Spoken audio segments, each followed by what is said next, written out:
പണ്ടൊരു വക്കീലിനെ കുറിച്ച് പറയായിരുന്നു. ആ വക്കീലും അതേപോലെ തന്നെ 5 ലക്ഷം റുപ്യ ഉണ്ടെങ്കിൽ ആർക്കും ആരെയും കൊല്ലാം, സുഖമായിട്ട് ഊരിപ്പോരാന്നുള്ളത്. 1000 കുറ്റവാളികൾ രക്ഷപ്പെട്ടാലും ഒരു നിരപരാധി പോലും ശിക്ഷിക്കപ്പെട്ടിരുന്നത് എന്നുള്ളതാണ്. അങ്ങനെ ഒരു കുറ്റവാളി രക്ഷപ്പെട്ടിരിക്കുന്നു എന്നാണ് ഞാൻ ഇന്ന് പറയാൻ ആഗ്രഹിക്കുന്നത്. ഗോവിന്ദച്ചാമിക്ക് പൈസ ഉണ്ടെന്നുണ്ടെങ്കിൽ ഗോവിന്ദച്ചാമിക്ക് ഇന്ന് ജയിലിൽ കിടക്കേണ്ടി വരില്ല.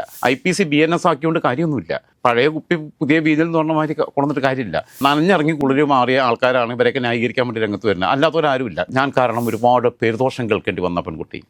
അപ്പോൾ അതുകൊണ്ട് ഞാൻ അവൾക്കൊരു ജീവിതം കൊടുക്കാൻ തീരുമാനിച്ചു.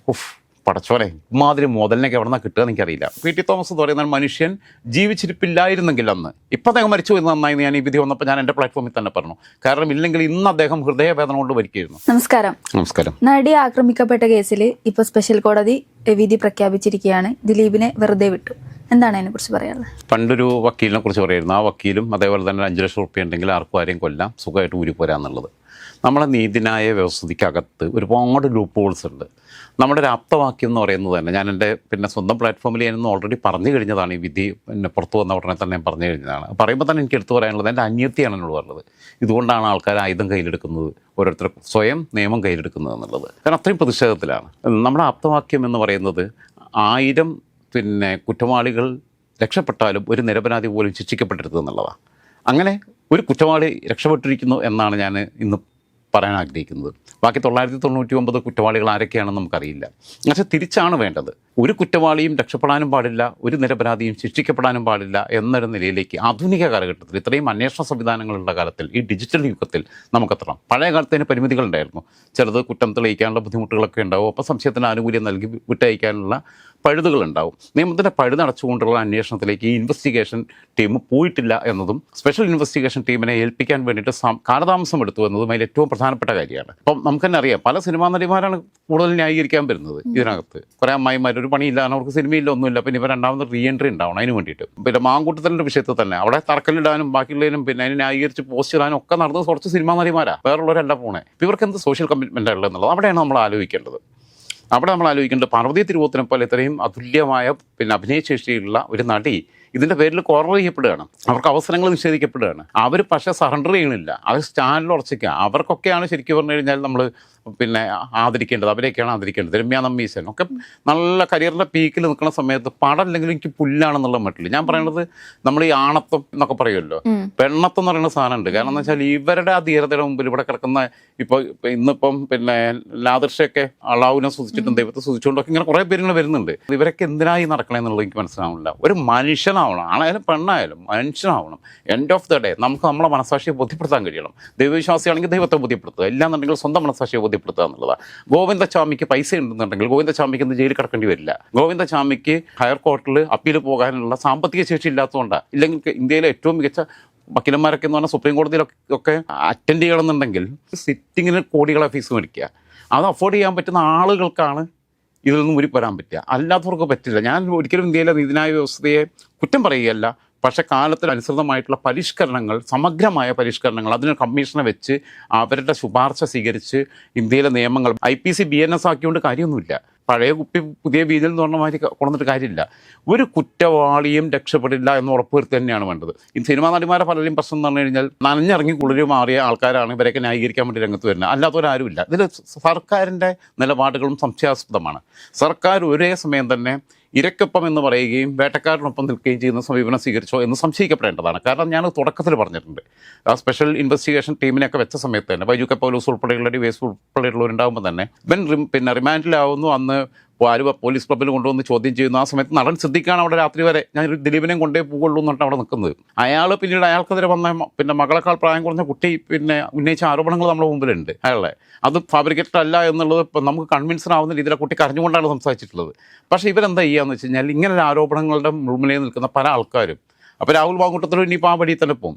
ഇവരൊക്കെ ചെയ്യുന്നതെന്ന് വെച്ചാൽ അപ്പോൾ എവിടെന്നെങ്കിലും ഇവർ തന്നെ ഇറക്കുമതി ചെയ്യുന്ന ചില ആളുകളെ കൊണ്ട് വ്യാജ കേസ് ഇവർക്കെതിരെ തന്നെ കൊടുപ്പിക്കുന്ന സ്ഥിതിയുണ്ട് പലരും. അതെന്തിനാണ് ചെയ്യണമെന്ന് വെച്ച് കഴിഞ്ഞാൽ, അങ്ങനെ ചെയ്യുമ്പം സത്യസന്ധമായ കേസുകളും കൂടി വ്യാജമാണോ എന്ന് ആളുകൾ സംശയിക്കുന്ന രീതിയിൽ ആളുകളെ, പ്രേക്ഷകരെ, ജനങ്ങളെ കൺഫ്യൂസനാക്കാൻ വേണ്ടിയിട്ടാണ്. അത് വളരെ സൈക്കോളജിക്കലായിട്ടുള്ള മൂവ്മെൻറ്റാണ്. കാരണം ഒരാൾക്കെതിരെ ഇല്ലാത്തൊരു കഥ ഉണ്ടാക്കിയിട്ടൊരു പരാതി അയാൾ തന്നെ മുൻകൈ എടുത്തിട്ട് പൈസ കൊടുത്ത് കൊടുപ്പിക്കുക, നീ എനിക്കെതിരെ ഇന്ന വലിയ പരാതി കൊടുക്കണമെന്ന്. അപ്പോൾ കേസ് പൊളിയും. ആ കേസ് പൊളിയുമ്പോൾ ആ പരാതി വ്യാജമാണെന്നുള്ള എല്ലാവർക്കും ബോധ്യമാവും ചെയ്യും. കോടതിയിൽ ട്രയലൊന്നും വരണ്ട, വിധി വരണ്ട, ഇതിനു മുമ്പ് തന്നെ അത് ബോധ്യമാകുമ്പോൾ ഉണ്ടാവണം എന്ന് വെച്ചാൽ മറ്റേ കേസ് ഇതേമാതിരി തന്നെ ആവട്ടോ, ആ പാവത്തിനാണ് നമ്മൾ ഇത്രയും കാലം സംശയിച്ചെന്നുള്ളൊരു സഹതാപം ഉണ്ടാവും.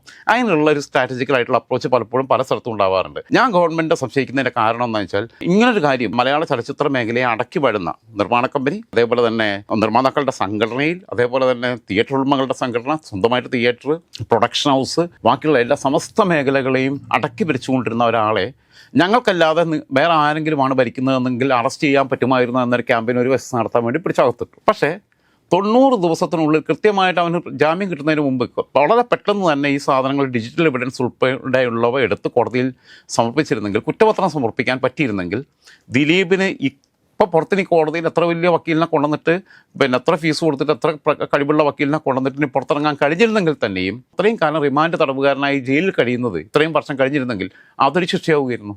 അതുപോലും ഉണ്ടായില്ല. സമയത്തിന് കുറ്റപത്രം സമർപ്പിച്ചില്ല. കുറ്റപത്രം സമർപ്പിക്കാതെ ജാമ്യം കിട്ടാനുള്ള അവസരം ഒരുക്കി കൊടുത്തതിന് പിന്നിൽ ഗൂഢാലോചന നടന്നോ എന്ന് ആരെങ്കിലും സംശയിച്ച് അവരെ കുറ്റം പറയാൻ പറ്റില്ല. കാരണം അമ്മയുടെ യോഗം കൂടിയപ്പോൾ, ജനറൽ ബോഡി കൂടിയപ്പം അമ്മയുടെ ജനറൽ ബോഡിയിൽ ഓർമ്മ ഉണ്ടാവും, പത്രക്കാരെടുത്ത് ഏറ്റവും കൂടുതൽ അങ്ങോട്ട് മെക്കിട്ട് കയറണ മാതിരി സംസാരിച്ചിട്ടുള്ളത് ഒന്ന് ഗണേഷ് കുമാറാണ്. ഗണേഷ് കുമാർ ഇന്ന് മന്ത്രിയാണ്, അന്നും ഇടതുമുന്നണിയുടെ MLA ആണ്. മറ്റൊന്ന് നടൻ മുകേഷാണ്. മുകേഷ് ഇടതുമുന്നണിയുടെ MLA ആണ്, രണ്ടാമത്തെ ടൈമിലാണ്. വേറൊന്ന് അവിടെ വേദിയിൽ ഇരിക്കുന്നത് നടൻ മമ്മൂട്ടിയാണ്. മമ്മൂട്ടി കൈരളി TV ചെയർമാനാണ്. മറ്റൊന്ന് അവിടെ അന്ന് അധ്യക്ഷനായിട്ടിരിക്കുന്നത് ഇന്നസെൻ്റ് ആണ്. ആ സമയത്ത് ഇന്നസെൻ്റ് ഉള്ളപ്പോഴാണ് ആ സമയത്ത് ഈ സംഭവം ഉണ്ടാകുന്നത്. ഇന്നസെൻ്റ് LDF മുമ്പത്തെ MP ആണ്. അപ്പം ഇതിന് മുമ്പിൽ നിന്നവരെല്ലാം ഇവരാണ്. അങ്ങനെ ആലോചിച്ച് നോക്കണം. അതേസമയം ഇപ്പോൾ CPM കണ്ണൂർ ജില്ലാ കമ്മിറ്റി അംഗവും അന്ന് റിപ്പോർട്ടർ ചാനലിൻ്റെ മുഖവുമായിട്ട് നിന്ന ശ്രീ MP നികേഷ് കുമാർ അതിൻ്റെ തുടക്കം തൊട്ട് കേരളത്തിലെ മലയാള മാധ്യമ രംഗത്തെ മുഴുവൻ ആളുകളെയും എടുത്തു നോക്കിക്കഴിഞ്ഞാൽ അദ്ദേഹവും അദ്ദേഹത്തിൻ്റെ ടീമുമാണ് ഏറ്റവും സ്ട്രോങ് ആയിട്ട് ദിലീപിനെതിരായിട്ടുള്ള സ്റ്റാൻഡിൽ നിന്നത്. അതിൽ തുടക്കം തൊട്ട് അവരെ ഒരു ഘടകമണിക്ക് പോലും വ്യത്യാസമില്ലാതെ, ഒരു ചെറിയ വ്യതിയാനം പോലും ഇല്ലാതെ അവരെ സ്റ്റിക്ക് ഓൺ ചെയ്ത് നിന്നു എന്നുള്ളതാണ്. അതിൽ ശരിക്കും പറഞ്ഞു കഴിഞ്ഞാൽ നികേഷ് കുമാറിനെയൊക്കെ നമ്മൾ സല്യൂട്ട് ചെയ്യണം. പക്ഷേ ബാക്കിയുള്ളവർ എന്തൊക്കെയോ അഡ്ജസ്റ്റ്മെൻറ്റുകൾ ഇതിൽ നടത്തിയിട്ടുണ്ട് എന്നുള്ള സംശയം എനിക്കുണ്ട്. മറ്റൊന്ന് PT തോമസ്, അന്തരിച്ചുപോയ PT തോമസ്, ഇപ്പോൾ നമ്മുടെ തൃക്കാക്കര MLA ആയിട്ടുള്ള ഉമാ തോമസിൻ്റെ ഹസ്ബൻഡ്. PT തോമസ് എന്ന് പറയുന്ന മനുഷ്യൻ ജീവിച്ചിരിപ്പില്ലായിരുന്നെങ്കിൽ അന്ന്, ഇപ്പം അദ്ദേഹം മരിച്ചു പോയി നന്നായി ഞാൻ ഈ വിധി വന്നപ്പോൾ ഞാൻ എൻ്റെ പ്ലാറ്റ്ഫോമിൽ തന്നെ പറഞ്ഞു. കാരണം ഇല്ലെങ്കിൽ ഇന്ന് അദ്ദേഹം ഹൃദയവേദന കൊണ്ട് മരിക്കുകയായിരുന്നു. മൂപ്പർക്ക് പെൺമക്കളൊന്നുമില്ല, മൂപ്പർക്ക് 2 ആൺകുട്ടികളാണുള്ളത്. അപ്പം ആ 2 ആൺമക്കളുള്ള ഇയാൾ സ്വന്തം മകളെ പോലെ കുട്ടിയെ ചേർത്ത് പിടിച്ച് അതിന് മുമ്പിൽ നിന്ന് വേറെ ആരാണെങ്കിലും അത് അന്ന് തന്നെ ഒതുക്കും. വേണമെങ്കിൽ ഒരു 10 കോടി മേടിക്കാം ദിലീപിൻ്റെ അടുത്ത്. സാധാരണ രാഷ്ട്രീയക്കാരുടെ സെറ്റിൽമെൻറ്റിലേക്ക് പോകുകയാണെന്നുണ്ടെങ്കിൽ അപ്പം തന്നെ കക്ഷി ഇവിടെ ഉണ്ട്, ഞാൻ വേണമെങ്കിൽ അനുനയിപ്പിക്കാം, 10 CR ഞാൻ പറഞ്ഞിടത്ത് കൊടുക്കാൻ പറഞ്ഞു കഴിഞ്ഞാൽ കൊടുക്കും ദിലീപ് വന്ന് രാത്രി, ഇല്ലെങ്കിൽ പ്രശ്നമാവും എന്നുള്ളത് അറിയാം. ഇത് ഒന്നിനും അവസരം കൊടുക്കാതെ PT തോമസ് അതിൽ അങ്ങേ തല വരെ പോരാടാൻ തയ്യാറായിട്ട് ആ അതിജീവിതയ്ക്കൊപ്പം നിന്നു എന്നുള്ളത്, ആ കുട്ടിക്കൊപ്പം നിന്നു എന്നുള്ളതാണ്. ഒന്ന് ആലോചിച്ച് നോക്കണം. ഈ പറയുന്ന ഇരയാക്കപ്പെട്ട യുവതി എന്ന് പറയുന്നത് വളരെ ചെറുപ്പത്തിൽ സിനിമയിൽ വന്നതാണ്. അത് കഴിഞ്ഞിട്ട് അതിൻ്റെ അച്ഛൻ നഷ്ടപ്പെട്ടു, പിന്നെ അമ്മയാണുള്ളത്. അമ്മ ഉള്ളത് കൊണ്ടാണ് എൻ്റെ അമ്മയെ ഓർത്തിട്ടാണ് ഞാൻ ആത്മഹത്യ ചെയ്യാത്തതെന്ന് പലവട്ടം ഇരുന്ന് കരഞ്ഞു പറഞ്ഞിട്ടുണ്ട് എന്നുള്ളത് സംയുക്ത വർമ്മയാണ് പറഞ്ഞത്. ബിജു മേനോൻ്റെ ഭാര്യ സംയുക്ത വർമ്മ. സംയുക്തയും മഞ്ജുവുമാണ് സ്വന്തം ചേച്ചിമാരെ പോലെ ഈ കുട്ടിയെ കൊണ്ടു നടന്നിട്ടുള്ളത്. അപ്പം ഇതിനകത്തുള്ള വിഷയം എന്താ വെച്ച് കഴിഞ്ഞാൽ, മഞ്ജു വാര്യരും ദിലീപും തമ്മിലുള്ള വിവാഹം നടക്കുന്നത് മഞ്ജു കരിയറിൻ്റെ പീക്കിൽ 18 വയസ്സ് തികയുമ്പോൾ തന്നെ ഒരു കേരളത്തിലെ ഏറ്റവും മികച്ച നടിയായിട്ടുള്ള അവാർഡ് മേടിച്ച് കഴിഞ്ഞിരിക്കുക. അത് 15-16 വയസ്സിൽ മേടിക്കുന്നു. 18 വയസ്സിൽ കരിയർ ഉപേക്ഷിച്ച് കരിയറിൻ്റെ പീക്കിൽ നിൽക്കുമ്പം നഷ്ടപ്പെടുത്തി കളഞ്ഞ 10-20 വർഷം. ആ 10-20 വർഷം സിനിമാ ഫീൽഡിൽ മഞ്ജു വാര്യർ ഉണ്ടായിരുന്നെങ്കിൽ ഇന്ന് ലോകമറിയുന്ന നടിയായിട്ട് മഞ്ജു വാര്യർ മാറുമായിരുന്നു. ഇന്ത്യയിൽ ഏറ്റവും കൂടുതൽ ദേശീയ അവാർഡ് നേടിയ, അതേപോലെ കേരളത്തിൽ ഏറ്റവും കൂടുതൽ സംസ്ഥാന അവാർഡ് നേടിയ നടി അവാർഡിനുള്ള അവസരം ഉണ്ടായിരുന്നു. 10-20 വർഷമാണ് അടുക്കളയിൽ ഒതുങ്ങി നിന്നു ആ കുട്ടി.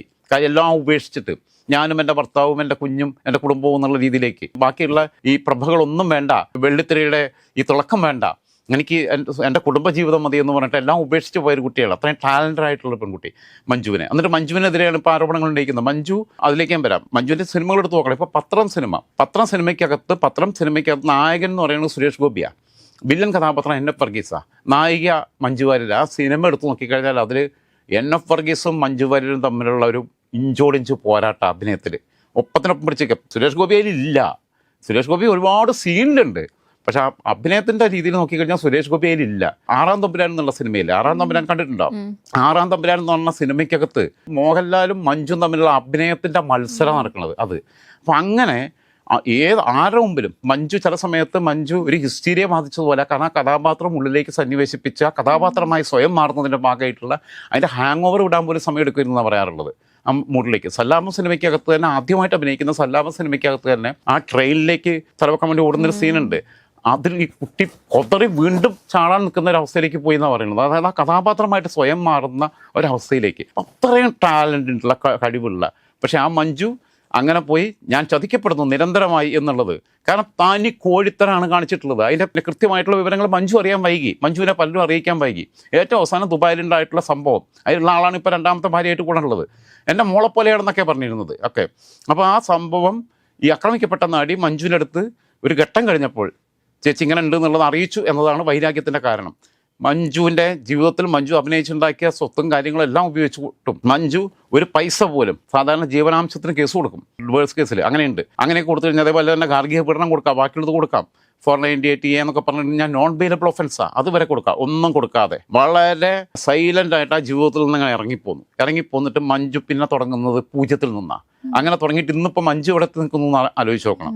മഞ്ജു ഒരു പോരാളിയാണ്, ഫൈറ്ററാണ്. മറ്റേ കുട്ടി ഒരു പോരാളിയാണ്. അവർക്ക് അൺകണ്ടീഷണലായിട്ട് സപ്പോർട്ട് കൊടുക്കുന്ന ഒരു പോരാളികളാണ്. ഇവർ തമ്മിലുള്ള രജിസ്റ്റർ വിവാഹം നടക്കുമ്പോൾ ആ രജിസ്റ്റർ വിവാഹത്തിന് സാക്ഷികളായിരുന്നത് സംവിധായകൻ ലാൽ ജോസ്, പിന്നെ അന്തരിച്ചുപോയ കലാഭവൻ മണി, പിന്നെ ബിജു മേനോൻ. ഈ 3 പേരാണ് കൂടെ ഉണ്ടായിരുന്നത്. നാദർശ പോലും ഒന്നും ഉണ്ടായിരുന്നില്ല എന്നാണ് എൻ്റെ ഓർമ്മ. അന്ന് കൂടെ ഉണ്ടായിരുന്ന ആ കലാഭവൻ മണിയും ബിജു മേനോനും പിന്നീട് ദിലീപുമായി അകന്നത് എന്തുകൊണ്ട്? ആ ബിജു മേനോൻ പിന്നീട് ഈ ആക്രമിക്കപ്പെട്ട നടിയെ സ്വന്തം അനിയത്തെ പോലെ ചേർത്ത് പിടിച്ച് കൂടെ കൊണ്ടു നടക്കുന്നത് എന്തുകൊണ്ട്? ബിജു മേനോൻ്റെ വീട്ടിൽ ആ കുട്ടി വന്ന് താമസിക്കാനിടയായതും സംയുക്ത വർമ്മ സ്വന്തം അനിയത്തെ പോലെ കൊണ്ടു നടക്കുന്നത് എന്തുകൊണ്ട്? ഇത് മാത്രം പരിശോധിച്ചാൽ പോരെ. അതായത് നീ എൻ്റെ സുഹൃത്തായിരുന്നു, പക്ഷെ നീ ഇത്രത്തോളം വൃത്തികെട്ടവനാണെന്ന് ഞങ്ങൾ അറിഞ്ഞില്ല. അത്രയും വൃത്തികേട് കാണിക്കുമ്പോൾ ആ സൗഹൃദം വേണ്ടാന്ന് തീരുമാനിച്ചവരുണ്ട്. അതേപോലെ തന്നെ ഇവിടുത്തെ മഹാനടന്മാരൊക്കെ മിണ്ടാതിരുന്നപ്പോഴും അമ്മയുടെ എക്സിക്യൂട്ടീവ് വിളിച്ചപ്പം ഇങ്ങനെ തീരുമാനം ഇല്ലെങ്കിൽ ഞാൻ അമ്മയിൽ നിന്ന് രാജിവെക്കുകയാണെന്ന് പറഞ്ഞ പൃഥ്വിരാജ്. ഒരു കാലത്ത് ഇവൻ്റെ ഫാൻസ് ഉണ്ടായിരുന്നു, ഈ പേട്ടൻ എന്ന് പറഞ്ഞിട്ട് ഇപ്പോൾ നടക്കുകയുള്ളൂ, ലഡും വിതരണം ചെയ്ത ആൾക്കാർക്ക് അല്ലാത്തവർ. ഇവൻ്റെ ഫാൻസ് തിയേറ്ററിൽ കൂക്കാൻ ആൾക്കാരെ വിടുമായിരുന്നു. ഇത് പൃഥ്വിരാജിൻ്റെ സിനിമ വരുമ്പം, അതേപോലെ തന്നെ ദുൽഖർ സൽമാൻ്റെ സിനിമ വരുമ്പോൾ, അതൊക്കെ നിവിൻ പോളിയുടെ സിനിമ വരുമ്പോൾ ഒക്കെ കൂക്കാൻ ആളെ വിടുക, പൈസ കൊടുത്തിട്ട് ഫ്രീ ആയിട്ട് ടിക്കറ്റ് കൊടുത്താൽ മതി. അപ്പോൾ അവർക്ക് സിനിമയും കാണണ്ടായി, സിനിമ കണ്ട് ആസ്വദിക്കാനാണ് കയറുന്നത്. പക്ഷേ ഇടയ്ക്കിടയ്ക്ക് കൂക്കും ചെയ്യുക, പുട്ടതാങ്കട്ടമാരി നല്ല സീനൊക്കെ വരുമ്പോൾ കൂക്കി അലമ്പാക്കുക. ഇത് തന്നെ അങ്ങനെ വിട്ടിട്ടുള്ള ഒരാളാണ്. പിന്നെ ദിലീപ് ഇന്ന് മാധ്യമങ്ങളോട് പറഞ്ഞത്, മഞ്ജു തുടക്കത്തിൽ പറഞ്ഞിട്ടുണ്ട് ഇതിൻ്റെ പിന്നിൽ ക്രിമിനൽ ഗൂഢാലോചനയുണ്ട് എന്ന് പറഞ്ഞിട്ടുണ്ട്. അതായത് AMMAയുടെ നേതൃത്വത്തിൽ അന്ന് തിരുവനന്തപുരത്താണോ അതോ കൊച്ചിയിലാണോ നടന്നതെന്ന് എനിക്കറിയില്ല, പ്രതിഷേധ യോഗം നടന്നപ്പം അതിൽ മഞ്ജു സംസാരിക്കുമ്പം അതിൽ ദിലീപും വളരെ വൈകാരികമായി സംസാരിക്കുന്നുണ്ട്. ദിലീപിൻ്റെ ഏറ്റവും മികച്ച ജീവിതത്തിൻ്റെ അഭിനയ മുഹൂർത്തം എന്താണെന്ന് വെച്ച് കഴിഞ്ഞാൽ അത് AMMAയുടെ ഈ കുട്ടിക്ക് ഐക്യദാർഢ്യം പ്രഖ്യാപിച്ചുകൊണ്ടുള്ള യോഗത്തിൽ ദിലീപ് നടത്തിയിട്ടുള്ള പ്രസംഗമാണെന്ന് ഞാൻ പറയും. ദിലീപിൻ്റെ അഭിനയ ജീവിതത്തിലെ ഏറ്റവും മനോഹരമായ മുഹൂർത്തം, ഏറ്റവും നന്നായിട്ട് അഭിനയിച്ചത് അന്നാണ്. മഞ്ജു വാര്യർ പറഞ്ഞു ഇതിൻ്റെ പിന്നിൽ ക്രിമിനൽ ഗൂഢാലോചനയുണ്ടെന്ന് പറഞ്ഞു. മഞ്ജുവിന് അത് പറയാൻ പറ്റും. കാരണം മഞ്ജുവിന് ഇവൻ എന്താണെന്ന് കൃത്യമായിട്ട് അറിയാം. കൂടെ നടന്ന് എല്ലാം മനസ്സിലാക്കി പിന്നെ രാപ്പനി അറിയുന്ന ആളാണ് മഞ്ജു. ആ കൃത്യമായിട്ട് പഠിച്ചിട്ടാണല്ലോ ഇറങ്ങിപ്പോണേ. ആ ഇറങ്ങിപ്പോകുന്ന ഒരാൾക്ക് കൃത്യമായി ഒന്നും വേണ്ട എന്ന് പറഞ്ഞ് എനിക്കിത് പോയി കിട്ടിയാൽ മതി എന്ന് പറഞ്ഞിട്ട് ഉപേക്ഷിച്ച് പോകുമ്പോൾ എന്നിട്ട് പോലും പുറത്തിറങ്ങിയിട്ട് മഞ്ജു ഇന്ന് വരെ ഈ വ്യക്തിക്കെതിരെ ഒരക്ഷരം പോലും പറഞ്ഞതായിട്ട് എവിടെയില്ല. പല ഇൻ്റർവ്യൂസിലും പലരും കുത്തി ചോദിക്കുമ്പോൾ വേണ്ട, ഞാൻ നോ കമൻസ്, അതിനെക്കുറിച്ചില്ല. പിന്നെ മറ്റൊരിക്കലും മാത്രം പറഞ്ഞു എന്തൊക്കെയാണെങ്കിലും എൻ്റെ മോളുടെ അച്ഛനല്ലേ എന്നാണ് ചോദിച്ചിട്ടുള്ളത്. എന്നിട്ട് പക്ഷേ ഇവൻ ഇന്ന് മഞ്ജുവിൻ്റെ പേരെടുത്ത് പറഞ്ഞിട്ടുണ്ട്. നാണല്ലാത്ത കാര്യമാണ് ചെയ്തത്. മഞ്ജു അപ്പം എന്താ വെച്ചാൽ ക്രിമിനൽ ഗൂഢാലോചനയുണ്ട്, അന്വേഷിക്കണം എന്ന് പറഞ്ഞ് മഞ്ജു ആണ് ഇവിടുത്തെ പോലീസിനെ നിയന്ത്രിക്കുന്നത്, മഞ്ജു ആണ് ഇവിടുത്തെ കോടതിയെ നിയന്ത്രിക്കുന്നത്, അല്ലല്ലോ. അപ്പം അതിനെ സ്വാധീനിക്കാനുള്ള സമയം ഇവനെ നടത്തിയിട്ടുള്ളത്, മഞ്ജു നടത്തിയിട്ടുള്ളത്, പിന്നെ WCC നടത്തിയിട്ടുള്ള പോരാട്ടം. കേസിലിപ്പം ദിലീപ് എന്ന് പറയുന്നത് 8ാം പ്രതിയാണ്, 1ാം പ്രതി പൾസർ സുനിയാണ്. അപ്പം ഏറ്റവും മുന്നിൽ നിൽക്കുന്ന പ്രതികൾക്ക് ശിക്ഷ ലഭിക്കുമെന്നാണ് എപ്പോഴും സമൂഹം ചിന്തിക്കുന്നത്. അപ്പം 8ാം പ്രതിനെ വെറുതെ വിട്ടുകൊണ്ട് അല്ലെങ്കിൽ ദിലീപിനെതിരെ ഒരു തെളിവ് ഇതുവരെയും വന്നിട്ടില്ല എന്നാണ് പറയുന്നത്. അപ്പോൾ അങ്ങനെ അല്ല, അതിനകത്തുള്ള വിഷയങ്ങൾക്ക് എന്താണെന്ന് വെച്ച് കഴിഞ്ഞാൽ അത്യാവശ്യം കാര്യങ്ങളെല്ലാം ഡീൽ ചെയ്യാനുള്ള സമയം കിട്ടി. പിന്നെ വേറെ എന്തെങ്കിലും ഇടപെടലുകൾ നടന്നിട്ടുണ്ടോ എന്നുള്ളത് പരിശോധിക്കപ്പെടേണ്ടതാണ്. ഞാൻ പറഞ്ഞല്ലോ, സമയത്തിന് കുറ്റപത്രം സമർപ്പിച്ചിരുന്നെങ്കിൽ ഈ ഒരു വിചാരണ തടവുകാരനായിട്ട് ജയിലിൽ കിടന്ന അതെങ്കിലും ഒരു ശിക്ഷയാവുമായിരുന്നു. ഞാനിപ്പോഴും ഇതിൽ വിശ്വസിക്കുന്നില്ല. മേൽക്കോടതിയിൽ അവർ അപ്പീലുമായിട്ട് പോകും, ബാക്കിയുള്ള കാര്യങ്ങളായിട്ട് പോകുന്ന ഞാൻ മനസ്സിലാക്കുന്നത്. സർക്കാരും അങ്ങനെ പറഞ്ഞിട്ടുണ്ട്. ഇനി അവിടെ അഡ്ജസ്റ്റ്മെൻറ്റിലേക്ക് പോകാതിരുന്നാൽ മതി. പിന്നെ ഇതിൻ്റെ പിന്നിൽ ആരാണ്? തിരശ്ശേലിക്ക് പിന്നിൽ പൾസർ സുനിയെ പോലെയുള്ള കേവലം ഒരു ഡ്രൈവർക്കും അവർക്ക് ടീമിനും ഇത്ര വലിയ ഓപ്പറേഷൻ നടത്തണം എന്നുണ്ടെങ്കിൽ അതിനുള്ള ആത്മബലം അവിടെ നിന്ന് കിട്ടുന്നു. അതിന് പിന്നെ അവർക്ക് കിട്ടുന്ന പ്രത്യുപകാരം എന്താണ് എന്നുള്ളത് വലിയ ചോദ്യമാണ്. ഇങ്ങനെയുള്ള കാര്യങ്ങളൊക്കെ അത് മനസ്സിലാക്കേണ്ടത്. ഇത് കഥ മെനയാനൊക്കെ എളുപ്പമാണ് സംഭവം, പക്ഷേ ലോജിക്ക് ഉണ്ടാവണമല്ലോ ഇതിന്. ആ ലോജിക്ക് ഉണ്ടാവണ്ടേ. അത് മാത്രമല്ല, ഇവരൊക്കെ തമ്മിൽ വേറെ ചില ഇടപാടുകളും കാര്യങ്ങളൊക്കെ ഉണ്ടായിരുന്നു. അപ്പോൾ പകയോട് കൂടിയിട്ട് സംസാരിച്ചിട്ടുണ്ട് പലരും. ബൈജു കെ പൗലോസിനെതിരെ ബാലേന്ദ്രകുമാറിനോട് പറഞ്ഞു, നല്ല അയാളെ കേസ് കഴിയിട്ട് അയാളെ തീർക്കുന്നുള്ളത്. അപ്പം എന്ന് വെച്ചാൽ മുഖത്ത് വേറെ മാസ്ക് വെച്ച് നിൽക്കുക, ഒരുത്തം കണ്ടില്ലല്ലോ പിന്നെ സ്ത്രീ സംരക്ഷകരായിട്ട് പിന്നെ ഒരുപാട് സ്ഥലത്ത് പ്രസംഗിച്ച ഒരുത്തപ്പത വീരപ്പൻ്റെ മാതിരി കാട്ടിക്കയറിയിരിക്കുന്ന കണ്ടില്ലേ. അപ്പം ഇതാണ് നമ്മൾ പുറത്ത് കാണുന്നതല്ല, മാസ്ക് വെച്ചിട്ട് അവർ നടക്കണമെന്നുള്ളതാണ്. ഒരു ഗൾഫ് പ്രോഗ്രാമിന് ഇടയിലാണ് ഏറ്റവും അവസാനം അതിൻ്റെ ഐ വിറ്റ്നസ് ആണ് അതിജീവിത. വളരെ മോശപ്പെട്ട സാഹചര്യത്തിൽ കണ്ടത്, അത് റിപ്പോർട്ട് ചെയ്ത അവസാനം പലരുടെ അടുത്തും അങ്ങനത്തെ അപ്രോച്ചുണ്ട്, പലരുമായിട്ട് അങ്ങനത്തെ റിലേഷൻ, അത് കൺസെൻ്റ് ആണ്. പക്ഷേ ഇതും കൺസെൻ്റ് ആണ്. പക്ഷേ കൺസെൻ്റ് ആണെങ്കിലും ചീറ്റിംഗ് ആണ്. അപ്പുറത്ത് പാർട്ട്ണർ അടുത്തുള്ള ചീറ്റിംഗ് ആണ്. അങ്ങനെയാണെന്നുണ്ടെങ്കിൽ she should get the same freedom. മഞ്ജുവിനും കിട്ടാമല്ലോ ഈ സ്വാതന്ത്ര്യം അനുഭവിക്കാമല്ലോ. മഞ്ജുവിനും പലരുമായിട്ടുള്ള റിലേഷൻഷിപ്പ് മെയിൻറ്റെയിൻ ചെയ്തൂടെ അങ്ങനെയാണെന്നുണ്ടെങ്കിൽ. അപ്പം ഇതിനകത്ത് അത് മാത്രമല്ല, ദിലീപിൻ്റെ ചില ഇൻ്റർവ്യൂസ് എടുത്തിട്ടുള്ള മിസ്മാച്ചിങ് ഉണ്ട്. മഞ്ജുവിനെ കുറിച്ച് ഒരാക്ഷേപവും ഉണ്ടായിരുന്നില്ലല്ലോ പണ്ട്. അവൾ അവിടെ എന്തൊക്കെ ചെയ്യുന്നു, ഏതായത് ഒരു നിസ്സാരമായിട്ടാണ് കാണണേ. പിന്നെ ഒരു റെസ്പെക്റ്റ് പോലും ഇല്ലാതെ അവൾ എന്തൊക്കെയാ മഞ്ജുവിൻ്റെ എന്തൊക്കെ ചെയ്യുന്നു, എന്തൊക്കെയാ അങ്ങോട്ട് പോകണു ഇങ്ങോട്ട് പോകണു, അടുക്കളയിൽ എടുക്കണു, കാര്യങ്ങൾ ചെയ്യണു എന്നൊക്കെ പറഞ്ഞിട്ട് ഇങ്ങനെ പറഞ്ഞിട്ടുള്ള രീതിയിലാണ്. മഞ്ജു എന്താണെന്നുള്ളത് മഞ്ജു പുറത്തിറങ്ങി കഴിഞ്ഞപ്പോൾ തെളിയിച്ചു. മഞ്ജുവിൻ്റെ മുമ്പിൽ ദിലീപ് ഒന്നുമല്ല എന്നുള്ളത് മഞ്ജു തെളിയിച്ചു. 0 നിന്ന് തുടങ്ങിയിട്ടാണ് ഇപ്പോൾ ഈ നിലയ്ക്ക് എത്തിയത് തിരിച്ച്. കാരണം ജീവിതത്തിൽ എല്ലാവരുടെയും മുമ്പിൽ, സമൂഹത്തിന് മുമ്പിൽ മാതൃകയാണ്. എല്ലാ പെൺകുട്ടികൾക്കും റോൾ മോഡലാക്കാവുന്ന ഒരാളാണ് മഞ്ജു നായൻ കരുതുന്നത്. ഒരു പോരടിക്കാനുള്ള മനസ്സുണ്ടെങ്കിൽ. അതുമല്ല, ഒച്ചയും വിളിയൊന്നും ഉണ്ടാക്കിയില്ല, വെല്ലുവിളിക്കാനൊന്നും പോയില്ല, സൈലൻ്റ് അച്ചീവറാണ്. അതേപോലെ തന്നെ മറ്റൊന്ന്, എൻ്റെ മോളെപ്പോലെയാണെന്നാണ് പറഞ്ഞിരുന്നത്. മോളെപ്പോലെയാണെന്ന് പറയുന്നതിന് അത്ര വ്യത്യാസമുണ്ട്. ഈ സഹോദരിയെ പോലെയാണെന്ന് പറയുമ്പോൾ ഞാൻ നേരത്തെ പറഞ്ഞൊരു കേസ് തന്നെയാണ്, പക്ഷേ എന്നാലും ഈ പ്ലാറ്റ്ഫോമിൽ റിപ്പീറ്റ് ചെയ്യണം. ചിലരിപ്പോൾ സഹോദരിയെ പോലെയാണെന്ന് പറയും. അപ്പോൾ ചിലപ്പോൾ കൂട്ടുകാരന്മാരെ, പിന്നെ നമ്മളെ ഫ്രണ്ട്സിൻ്റെ പിന്നെ സഹോദരിമാരെ നമ്മൾ സഹോദരന്മാരായിട്ടാവും. അല്ലെങ്കിൽ ഇപ്പോൾ നമ്മളെ സുഹൃത്ത്, ഇപ്പോൾ പെൺകുട്ടികളാണെങ്കിൽ അവരുടെ പിന്നെ സുഹൃത്തുക്കളുടെ ആങ്ങളമാരെ സഹോദരന്മാരായിട്ടാവും കാണുക. പക്ഷേ ചിലപ്പോൾ ഒരു ഇഷ്ടത്തിലേക്കൊക്കെ പോയി വരാം. പിന്നീട് അതൊരു പ്രണയത്തിലേക്ക് പോയി വരാം, വിവാഹത്തിലേക്ക് പോയി വരാം ഒക്കെ ഉണ്ടാവും, സ്വാഭാവികമാണ്. അതുകൊണ്ട് അപ്പോൾ സഹോദരിയെ പോലെ കണ്ടിരുന്നു എന്ന് പറഞ്ഞ ആളെ പിന്നീട് ചിലപ്പോൾ വിവാഹം കഴിച്ചു കഴിഞ്ഞാൽ അതിന് ന്യായീകരണമുണ്ട്. അത് കാലക്രമേണ സംഭവിക്കുന്ന ഒരു മാറ്റമാണ്, ഒരു അറ്റാച്ചായി വരുമ്പോൾ ഉണ്ടാവുന്നതാണ്. പക്ഷെ മകളെപ്പോലെ കാണുന്ന പറഞ്ഞാൽ കൂട്ടുകാരൻ്റെ മകളെ ഏത് ഘട്ടത്തിലും കൂട്ടുകാരൻ്റെ മകൾ തന്നെയാണ്, അത് സ്വന്തം മകളെപ്പോലെ തന്നെ കാണാൻ പറ്റുള്ളൂ. അവിടെ വേറെ കാഴ്ച വരുന്നത് എങ്ങനെയാണ് പിന്നീട്? അതിന് പറഞ്ഞ ന്യായീകരണം എന്താ? ഞാൻ കാരണം അവൾ ഒരുപാട് ആരോപണങ്ങൾ നേരിട്ടു. അവൻ വിശാല മനസ്ഥിതിയിൽ ആലോചിക്കണേ, എന്താ സത്യം പറഞ്ഞു കഴിഞ്ഞാൽ അവനക്ക് അവാർഡ് കൊടുക്കണം, നൊബേൽ പ്രൈസാണ് കൊടുക്കേണ്ടത്. ഞാൻ കാരണം ഒരുപാട് പേരുദോഷം കേൾക്കേണ്ടി വന്ന പെൺകുട്ടി. അപ്പോൾ അതുകൊണ്ട് ഞാൻ അവൾക്കൊരു ജീവിതം കൊടുക്കാൻ തീരുമാനിച്ചു. പടച്ചോനെ, ഇമാതിരി മുതലിനൊക്കെ എവിടെ നിന്നാണ് കിട്ടുക എന്ന് എനിക്കറിയില്ല. വെറുതെ ഓരോ ആൾക്കാരെ മുമ്പിൽ ഓരോ വർത്താനം പറയുന്നു എന്നുള്ളത്. ഞാൻ പറഞ്ഞിട്ടുള്ളത് ഇത്രയേ ഉള്ളൂ. മനസാക്ഷി കോടതിയുടെ മുമ്പിൽ ഇയാൾ പ്രതിയാണ്, ഒരു സംശയവും വേണ്ട. നമ്മളെ നീതിന്യായ സംവിധാനത്തിനകത്തെ ചില ലൂപ്പ് ഹോൾസ് ഉപയോഗിച്ചുകൊണ്ട് അയാൾ രക്ഷപ്പെട്ടു എന്നുണ്ടെങ്കിലും അത് നൽകുന്നൊരു തെറ്റായ സന്ദേശമൊക്കെ ഉണ്ട്. പക്ഷേ പിന്നെ അത് നമ്മുടെ സിസ്റ്റത്തിനകത്തുള്ള പ്രശ്നങ്ങളാണ്. അത് കാലാനുസൃതമായി പരിഷ്കരിക്കപ്പെടേണ്ടതുണ്ട്. നമ്മളിപ്പോഴും പഴയ കാലത്ത് നിൽക്കുക. ഞാൻ പറഞ്ഞില്ല, IPC BNS ആക്കിയിട്ട് കാര്യമില്ല. അത് മാത്രമല്ല, മാനത്തെ കൊട്ടാരം എന്ന് പറഞ്ഞ സിനിമയ്ക്കകത്തൊക്കെ വളരെ ഒരു ചെറിയ റോളിൽ അങ്ങനെ വന്ന ആളാണ്. ഇപ്പോഴും ആ റേഞ്ചിന് അപ്പുറത്തേക്കൊക്കെ എടുത്തു പറയാവുന്ന ഏത് കഥാപാത്രങ്ങളാണ് ഈ ഇദ്ദേഹം മലയാള സിനിമയ്ക്ക് കോൺട്രിബ്യൂട്ട് ചെയ്തിട്ടുള്ളത്. ഒരുപാട് പേരെ ഒതുക്കിയതോ, ഇവിടെയുള്ള ചലച്ചിത്ര മേഖലയിൽ വളർന്നു വരുന്ന ചെറുപ്പക്കാരെ ഒതുക്കാൻ ശ്രമിച്ച ചെറുപ്പക്കാരൊക്കെ ഒന്ന് ഇന്ത്യൻ സിനിമയുടെ മുകളിൽ കയറിയിരിക്കുക, പൃഥ്വിരാജും ബാക്കിയുള്ളവരൊക്കെ. അത് ആലോചിച്ച് നോക്കണം. അങ്ങനെയുള്ള ഒരുപാട് പിന്നെ ചലച്ചിത്ര മേഖലയ്ക്കകത്ത് കാണിച്ചിട്ടുള്ള തോന്നിയാസങ്ങളുണ്ട്. ഞാൻ പറയുന്നത് സർക്കാരിൻ്റെ ഭാഗത്ത് വീഴ്ച വന്നിട്ടുണ്ടോ എന്നുള്ളത് പരിശോധിക്കണം. ഇതേപോലെ തന്നെ ന്യായീകരിക്കാൻ വന്ന മുകേഷിൻ്റെയും ഗണേഷിൻ്റെയും ഒക്കെ സ്വഭാവം. ഇന്നസെൻ്റ് മരിച്ചുപോയി, പാവം വിട്ടുകളഞ്ഞേക്ക്. പിന്നെ മൂപ്പര് അനുനയത്തിൻ്റെ രീതിയാണ് സ്വീകരിച്ചത്. മമ്മൂട്ടിയും വിട്ടുകളഞ്ഞേക്ക്, സീനിയർ ആയിട്ടുള്ള ആളാണ് മൂപ്പര്. പിന്നെ സർക്കാർ സംവിധാനത്തിൻ്റെ ഭാഗമായിട്ട് കൈരളി TVയുടെ ചെയർമാൻ സ്ഥാനത്തൊക്കെ ഇരിക്കുന്നതാണ്. പക്ഷേ മൂപ്പരും പിന്നെ ഇത്തരം കാര്യങ്ങൾക്കകത്തൊക്കെ എന്ന് പറഞ്ഞു കഴിഞ്ഞാൽ ഈ ഇവർക്കൊക്കെ പേടിയാണ്. ഒരു കൈ ഉള്ളിടത്തേക്ക് പോവില്ല, ഒരു സേഫ് സോണിൽ നിൽക്കുകയുള്ളൂ. മമ്മൂട്ടി മോഹൻലാലൊക്കെ ഇമേജ് പ്രതിച്ഛായ ഇങ്ങനെ സൂക്ഷിച്ചുകൊണ്ട് നിൽക്കും. പിന്നീട് ജോയ് മാത്യുവാണ് സ്ട്രോങ് ആയിട്ട് അതിൽ സ്റ്റാൻഡ് എടുത്തത്. അതിൻ്റെ ഭാഗമായിട്ട് അയാൾക്ക് അദ്ദേഹത്തിന് ഒരുപാട് പിന്നെ സിനിമയിൽ അവസരങ്ങൾ നിശ്ചയിക്കപ്പെട്ടിട്ടുണ്ട്. ഈ പറഞ്ഞ പാർവതി തിരുവോത്തിനൊക്കെ പോലെ തന്നെ രക്സാക്ഷിയാണ് മൂപ്പരും ഈ നിലപാടെടുത്തതിൻ്റെ ഭാഗമായിട്ട്. എന്തായിരുന്നാലും ഞാൻ മുമ്പ് പറഞ്ഞ രീതിയിൽ തന്നെയാണ് പറഞ്ഞു വെക്കുന്നത്. ഇന്ന് ശരിക്കും പറഞ്ഞു കഴിഞ്ഞാൽ PT തോമസ് മരിച്ചതെന്ന് നന്നായി. ഈ വിധി കേൾക്കേണ്ട ഒരു നിർഭാഗ്യം അദ്ദേഹത്തിന് ഉണ്ടായില്ല എന്നാണ് ഞാൻ വിശ്വസിക്കുന്നത്. അത് മാത്രമല്ല, ഈ എൻകൗണ്ടറുകൾ ഉണ്ടാവുന്നത്, ആളുകൾ നിയമം കയ്യിലെടുക്കുന്നത്. ഇപ്പോൾ കൃഷ്ണപ്രിയ എന്ന് പറയുന്ന 9ാം ക്ലാസ്സിൽ പഠിക്കുന്ന പെൺകുട്ടിയെ കൊന്ന മുഹമ്മദ് കോയയെ കൃഷ്ണപ്രിയയുടെ അച്ഛൻ അയാൾ ജാമ്യത്തിലെടുക്കാൻ നിൽക്കുമ്പോൾ വെടിവെച്ച് കൊന്നു. പക്ഷെ കോടതി അയാൾ വെറുതെ വിട്ടില്ല, ശങ്കരനാരായണനെ. അത് കോടതിക്ക് വേണമെങ്കിൽ ശിക്ഷിക്കാം. പക്ഷേ അത് കോടതിയും പോലീസും ഒക്കെ ഇയാൾ രക്ഷപ്പെടാനുള്ള രീതിയിലാണത് കുറ്റപത്രം പുറത്തിന് മുമ്പിൽ സമർപ്പിച്ചിട്ടുള്ളത്. അതിനകത്തെ പഴുതുകൾ പരമാവധി കണ്ടുകൊണ്ട് വെറുതെ വിട്ടു. അതായത് മനുഷ്യൻ നാളെ ഈ കോടതിയിലൊക്കെ പോയിട്ട് സമയം കളയുന്നത് അബദ്ധമാണ് എന്ന് തോന്നുന്നൊരവസ്ഥയിലേക്ക്, അങ്ങനെ ഒരു മാനസികാവസ്ഥയിലെ ആളുകൾ എത്തുകയും നിയമം കയ്യിലെടുക്കുകയും ചെയ്യുന്ന ഒരു ദുരവസ്ഥയിലേക്ക്, ഒരു അനാർക്കിസത്തിലേക്ക് നമ്മുടെ നാട് പോകാതിരിക്കണം എന്നുണ്ടെങ്കിൽ, അല്ലെങ്കിൽ പിന്നെ വേണം ഇത്തരം സാധനങ്ങളൊക്കെ എൻകൗണ്ടർ ഷൂട്ട് നടത്തേണ്ടത്. യോഗി ആദിത്യനാഥ് കട്ടണമാര് അപ്പം ഷൂട്ട് അറ്റ് സൈറ്റ് എന്നിട്ട് പറയുക പ്രതി രക്ഷപ്പെടാൻ ശ്രമിച്ചു, അതുകൊണ്ട് ഞങ്ങൾ വെടിവെച്ചു എന്ന് പറഞ്ഞാൽ മതി. ഇത്രയേ ഉള്ളൂ കാര്യം, പരിപാടി കഴിഞ്ഞു. സത്യത്തിൽ വളരെ എന്നെ സംബന്ധിച്ചിടത്തോളം വ്യക്തിപരമായും പൊളിറ്റിക്കലായും ഒരു സാമൂഹ്യ ബോധമുള്ള ഒരു മനുഷ്യൻ എന്നുള്ള രീതിയിലും നിരാശാജനകം തന്നെയാണ് ഈ വിധി. എന്തായിരുന്നാലും മേൽക്കോടതികൾ ഇന്ത്യൻ ജുഡീഷ്യറി ലോകത്തെ ഏറ്റവും മികച്ച ജുഡീഷ്യറി സംവിധാനം തന്നെയാണ്. കോടതികൾക്ക് എപ്പോഴും പിന്നെ പിഴവുകളൊക്കെ പറ്റും, അതുകൊണ്ടാണല്ലോ മേൽക്കോടതികൾ ഉണ്ടാകുന്നത്. കീഴ്ക്കോടതി വിധികൾ പലപ്പോഴും മേൽക്കോടതി മാറ്റാറുണ്ട്, ഒക്കെ ഉണ്ട്, തിരുത്താറുണ്ട്. ചിലത് പിന്നെ ഇവർ ശിക്ഷിച്ചത് അവർ ശിക്ഷ ഒഴിവാക്കാറുണ്ട്, ഒക്കെ ഉണ്ട്. അപ്പോൾ നമ്മളുടെ ആ ഒരു ഹൈറാർക്കിയിൽ, ജുഡീഷ്യൽ ഹൈറാർക്കിയിലുള്ള വിശ്വാസം വെച്ചുകൊണ്ട് തൽക്കാലം നമുക്ക് അവസാനിപ്പിക്കാനായി പറഞ്ഞാൽ കൂടിപ്പോകും എന്നുള്ളത് കൊണ്ട് തൽക്കാലം അവസാനിപ്പിക്കാം.